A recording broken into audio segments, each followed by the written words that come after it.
Well, you list, I just want to read a little excerpt for people who may not have been to your website of the membership that you listed. You say, our membership includes high-level members of the Rothschild family who want to use some of their gold to pay off U.S. external debts. They agree to help the planet so long as they can continue to live in their big castles and be surrounded by servants. We say, okay, why not? They can mobilize much of the British Empire, so let's work with them. Now, you then say P2 Masonic Lodge in Italy control the Vatican, the Mafia, and they have also agreed to try to help save the planet. So long as they offer to help the poor, the hungry, and the weak of this planet, we say, good, let us see action now and not words. Now, these two things, I understand why you're doing this.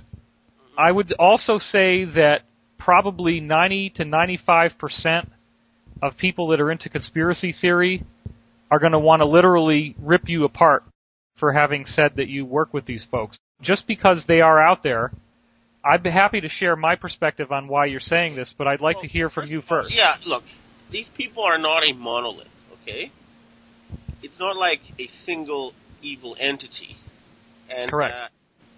What you had was some very bad people at the top, and we had this whole faction of these Nazis who believed in creating a super race of superhumans and enslaving the rest of humanity. And they were vicious murderers.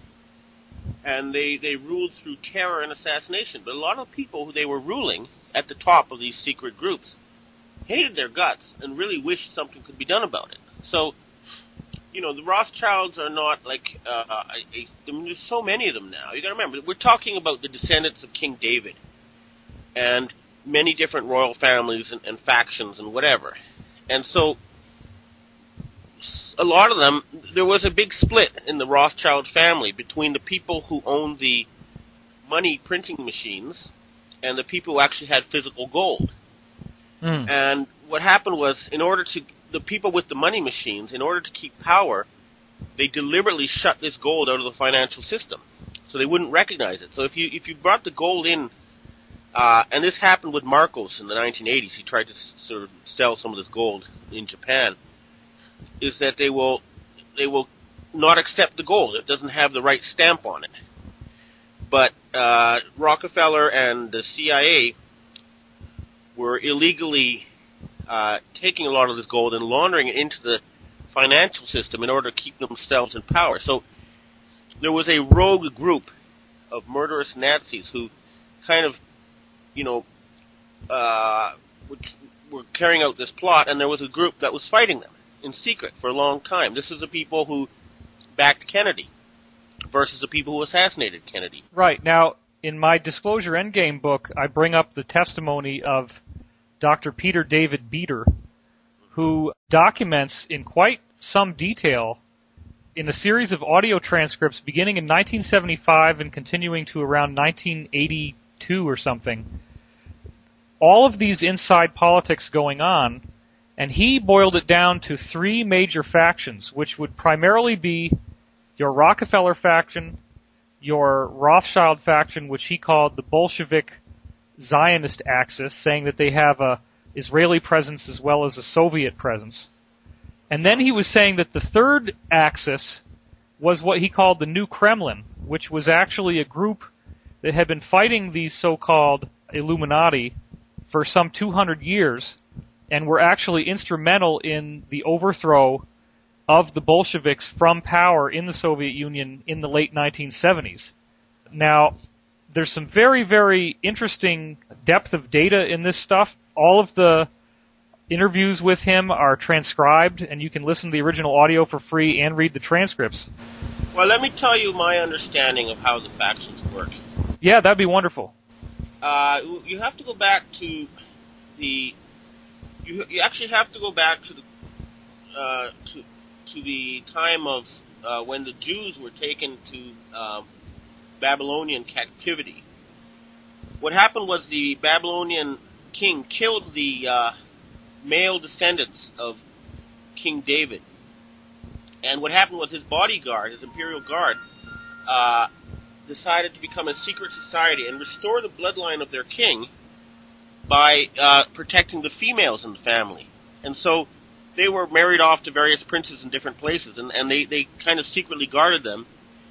And before Jerusalem fell, they buried and hid the gold that they had. And so... Now, who's the they? I'm sorry, who's the they? That's why the descendants of David. Okay. And so, when they went on the Crusades, they dug up the gold, and they became the Knights Templars. Ah. And they built a bunch of banks and charitable works around Europe. And then on Friday the 13th in 1300, whatever it was, the King of France and the Pope started arresting them all and killing them and torturing them. And they found out they worshipped the skull and bones called Baphomet and stuff. And then they fled in several directions. One group fled to the mountains of Switzerland, and that later became the BIS and, the Swiss whole thing, banking thing. Oh, okay. Another group fled to Northern Europe, and they became the kind of Teutonic Knights, the Knights Templars, and the Nazis, the Tool Society. A different group fled to Scotland, where they formed the Rosslyn Chapel, and they intermarried with the British royal family.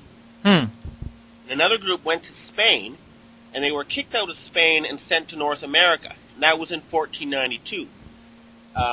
And so these are the different factions that originally existed.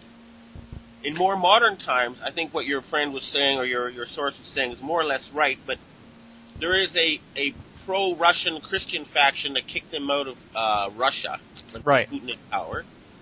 Then there is a faction in the British who've always been fighting the Vatican and the Jesuits. And then the Jesuits and the Vatican tell me that it was the real problem was the Tool Society Muslim Alliance. Oh, really? Yeah, and they said the Muslims they're still ruled by a caliph. You see, they're all cousins and royal families and intermarry, so they actually have a leader of all these different kingdoms, who controls the Sunni Muslims.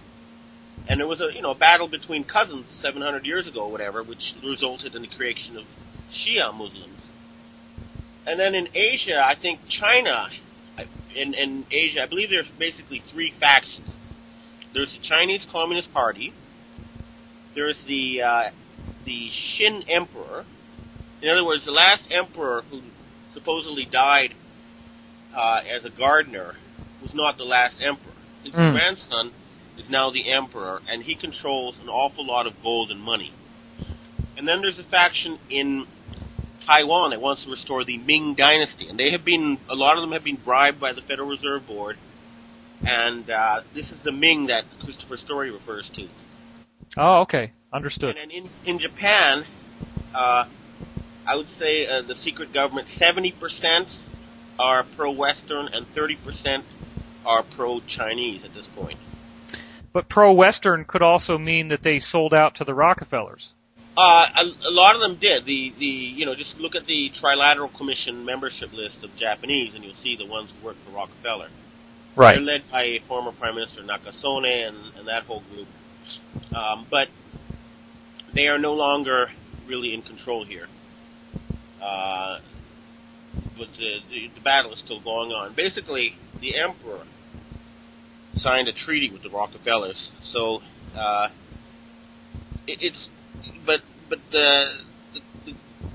things are changing here too, but it's not over. So in other words, there's a lot of chaos and confusion.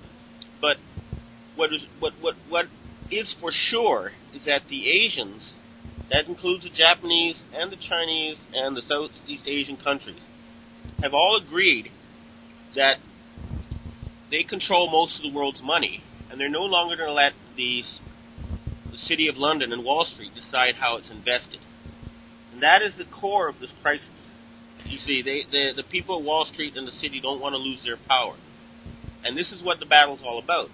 Yeah, I think a fascinating point to interject here is if you go back to Peter David Beater's testimony and you look at his history of the Rockefellers, what you realize is that their world power and how it manifested simply came from the economic advantage that they held as the kingpins of the oil economy. And I think that when the Rothschilds set them up, they underestimated